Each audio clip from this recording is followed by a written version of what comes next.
Yeah, I really hope that they remember to show her compassionate side and that she loves everybody and that she wants to change minds. I feel it's so important that they don't just make her Red Sonja, you know, that they don't just make her a barbarian woman who's angry and hates men, because she doesn't hate men. It's a ridiculous notion.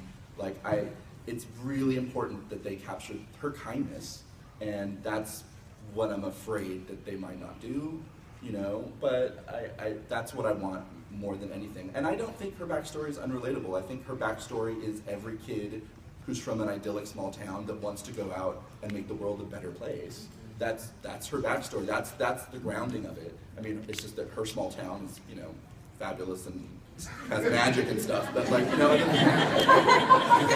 it's not steeped. It doesn't have to be steeped in tragedy. You know. It doesn't have to be steeped in tragedy, but I think that a word Steve used, conflict. Yeah. That she needs to have some kind of inner conflict.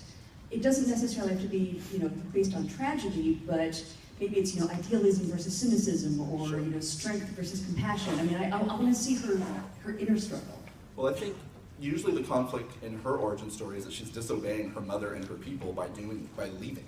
They don't want her to, but she feels it's the right thing to do. So she's, in a sense, a little bit betraying her family, you know, but she feels it's the right thing to do, so she does it anyway. And eventually they come around to it, but not at first. You know, her mom doesn't want her to go, you know, because it's a dangerous world out there, but she feels she can make it a better place. So that's kind of what I love about her. And I am scared that they're not going to cover that it's just going to be an action movie. It might be a fun action movie, but I want it to be more complex. I want a good bad guy. Oh yeah, but she has a great bad guy. She has Ares. I mean, that's war. But I mean, in terms of, I cannot recall a single conflict that she has had an Ares story. I mean, again, I'm not a comprehensive, you know, Wonder Woman reader, but you know, if you think of Batman, you think of the Joker. If you think of Superman, you think of Lex Luthor. If you think of Wonder Woman, there is no iconic. Sheeta. Wherever the heck that is.